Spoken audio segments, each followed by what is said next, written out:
We're 4 days away from running the London Marathon. Crazy to say out loud. I'm gonna go to the Expo Center to pick up my bib. Now I think I'm gonna be pretty in and out, just get my bib and leave because my toe is still bruised. We are just praying for our toe, icing it, not really walking that much, not doing too much, and hoping that it will be good for Sunday. Today I was able to do a little 2-mile run on it, but I don't wanna push it anything more than that. Let's go to the Expo Center.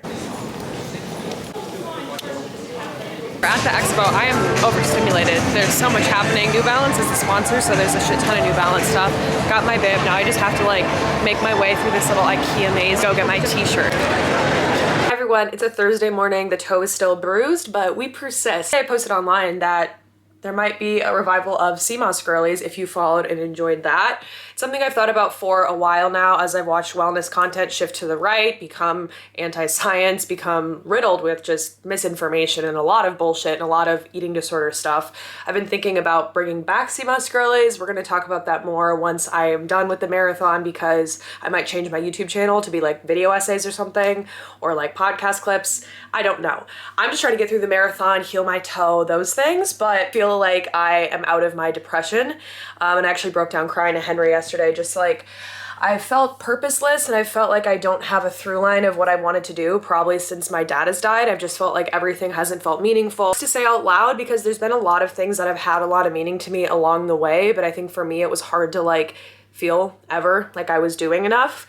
And I think the Sea Moss Girlies community really grounds me, and more than ever it feels really necessary. I think when Emma and I stopped doing it, it didn't feel like there was this threat that we were like posing information against. It just felt like we were sharing about wellness, debunking misinformation, but it didn't feel as like pervasive to talk about or as important because I don't know, I don't think there were the trad wipes and I don't think there was the misinformation and the skinny talk on TikTok, but now it feels like that's something that's purposeful and has a lot of meaning to me. It's to politics, it relates to well-being, it relates to like social media and creating content and kind of breaking through. My friends have started to send me like, you know, the biggest health and wellness podcasts on TikTok and just kind of things I'm not familiar with because I've totally stopped consuming wellness content. And a lot of these fucking podcasts that are sponsored by Dear Media or some other network, they all say that like sunscreen is bad and causes cancer. And it's like, holy shit, you have 500,000 followers listening to that every single day. So it feels like a huge problem that needs fixing. That's what I'm gonna do a lot of my work about today. Okay, 2 days away from running the London Marathon. I am nervous, my toe is still bruised. I'm talking about is my fucking toe, but I got my bib, I have my race outfit from Planet Noosa, I have some content to film for them. Having a lot on the internet about health and well-being, and I feel like that's a good kind of conversation for me to be talking about online right now. My race nails, which is really fun. I went to Shoreditch Nails, which is like a local cutie nail place here. Logistics with Henry about the race. He's gonna be biking around and like taking photos and trying to see me, also giving me fuel throughout the race, so I need to have like meeting points with him. I go get a massage right now because that's one good thing I can do for myself to just chill, relax. Hung out with one of my friends who's visiting town and got some pastries, got some lunch, caught up, and there's a lot of pop-ups this weekend. I'm feeling antisocial because of my foot. I just feel like I don't want to overexert myself. Major marathons, though they're a privilege and they're like very fun with a lot of events, it can be very overwhelming, especially when you're trying to like rest and recover before a race. So I don't think I'm gonna go to like anything else tonight. It's like 4 o'clock. I think Henry's just gonna come home. We're gonna like have a fun night in for Friday, and then tomorrow I'll do a little 5K before the race. And then we're at race day, which is fucking crazy. Again, I feel like this vlog has not been that interesting because I've been pretty sedentary, just like sitting on the couch, writing, doing some health and wellness stuff, but starting to do some mental prep and like logistical prep for the race tonight.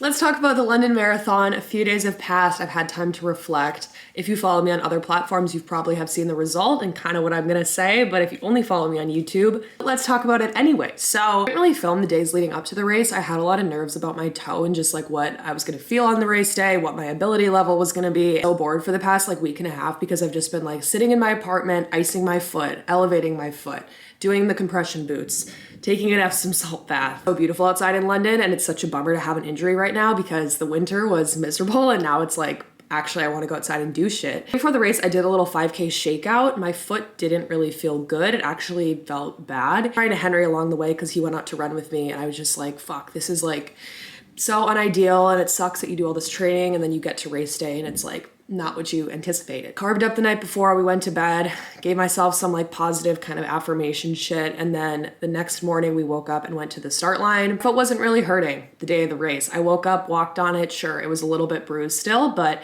much time into this training cycle that I was like, let's go to the start line and just like see what happens. Said goodbye to Henry, put on my race shoes. Foot felt okay. I don't feel like I was limping on it. I wasn't really feeling an immense amount of pain. So I went into my start corral and I kind of told myself like, let's just try to go for the goal that you had, which was like running a 350, which I think was something that was in my ability. In this training cycle, I ran New York City in a 407. This is a flat course. I've been strength training a lot. I've been eating a lot. I think I did the carb load correctly this marathon cycle. The race, and I think my body was just like full of adrenaline. So excited to be there. So excited to be running and like just getting outside after the past week and a half in my fucking apartment once again. So I started running. The gels were going well. Nutrition was going well. It was extremely hot, which caused like a bad day for a lot of people in London. A lot of people were passing out. A lot of people weren't feeling their best. A lot of people were cramping up. Now that the race is done, I was really thinking about like things that I could control versus couldn't control, and I couldn't control my foot. I couldn't control what sort of pain that would bring me, but I could control like my attitude, my mental state, my gels, nutrition, electrolytes, and I think I did the nutrition part pretty well. I was starting to beat myself up like, did I not eat enough gels? And that's why I'm having this like IT band issue, not drink enough water and enough electrolytes. Like, what did I do wrong? So I hit mile 9, and that's when I started to get this pain shooting down my right side of my body, down my IT band. Never had a history of IT band pain, but I know it's a very awful injury to have, and a lot of runners do experience it, and it kind of makes it so you can't run because it's like your whole leg is just like fucked up. Started to feel this IT band pain. I went to a porta potty and I was just like, oh my God, like fuck. Like, what do I do here? I think Henry was at like mile 11 and I was at mile 9. So I was like, okay, I'm gonna like hobble to see him a little bit. And then there was a medical tent at mile 12. So I saw him at 11 and I was like, dog, it's not my day. I probably stopped with him for like 6 minutes just to like bitch about it. And he had packed a different pair of shoes. I was wearing a carbon plated race shoe, which are a very difficult shoe to like walk on.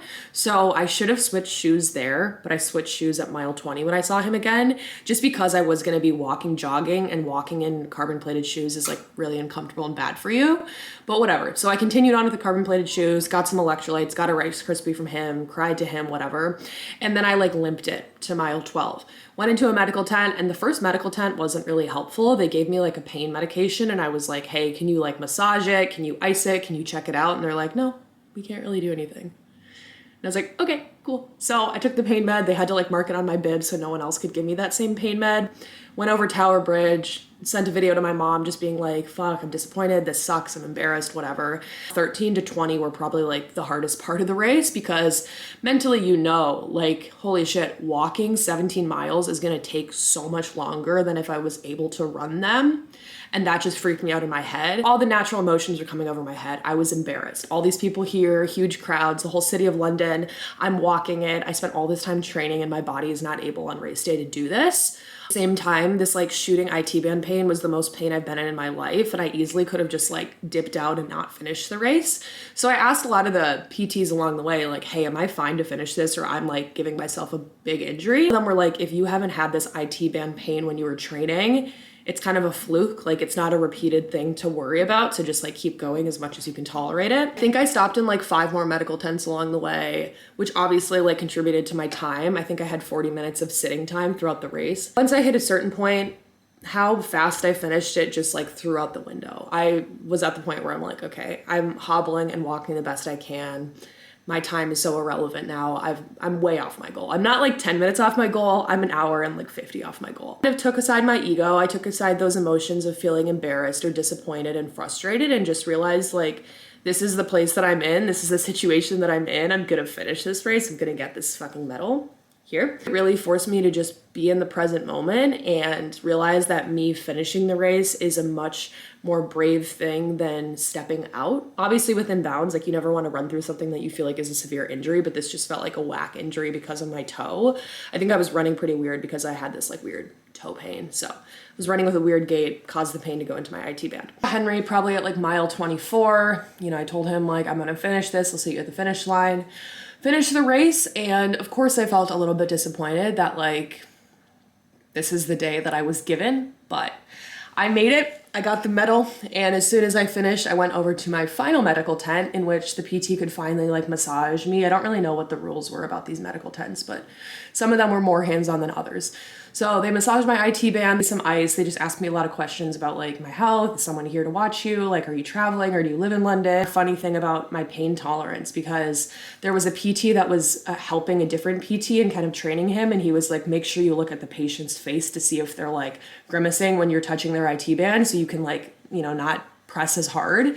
And he was digging into my IT band and sat there numb staring at the wall like, and the PT kept asking me, he's like, is this painful? And I was like, no, it's fine, keep going. Talking about my mom to them and like, you know, how she raised me to just be strong and tough and like not back down from challenges. So once I got out of that med tent, of course I cried when I saw Henry just because I was frustrated and like it wasn't the day that we were planning. But down and I thought like a marathon, it's not that deep. Big things happening in the world that like my specific time for a specific marathon in my lifetime doesn't really matter. There's a balance between challenging yourself and setting goals versus like destroying yourself. And if I would have been like really upset about the time, I think I wouldn't have been able to take anything from marathon day. The previous version of myself that was a perfectionist growing up really would have hated that day and would have felt so much shame, so much guilt, so much embarrassment. But for some reason now, I think I didn't really feel a lot of that. There were voices in my head that were like, you know, you were strong to finish that. A lot of people would have quit, and I'm proud that you did. And you'll have this moment to look back on in other races in your life and be like, if I was able to push through that, I can kind of do anything here. So certainly while it was frustrating to like blow a big race that you train for, I don't think the training block was for nothing. I don't have another marathon in my books. I'm going to be running a half with Henry in May, so I'm going to rest for a while before we go do that. This like crisis moment with my running is still something that's just for me to go outside, clear my mind, connect with myself. It was kind of the London Marathon recap. I know it wasn't the exciting like I PR'd the race and whatever, but I think it was an interesting story to tell, and I'm happy that I did all this training and this reading and this talking to you guys. So thank you so much for watching. We got the medal in a different way than we thought we would. I pivot this channel to do some video essays, so those are going to be like long form videos that are talking about like a specific political or health issue, social issue, economic issue. I don't know. We got to think about it, experiment with it. My family's in town this week, so I'm just going to like take some time to not think about social media if I can, and then we're going to get back into content. So let me know what you want to see on this channel. I like weekly vlogs. Admittedly, I feel like I don't take my camera around enough and like I don't pull it out at every single moment of my life, if that makes sense. So I'm excited to maybe try these video essays, but let me know what you guys think. And thank you for watching the series. I'm going to wrap the video here. Hope you have a beautiful rest of your day.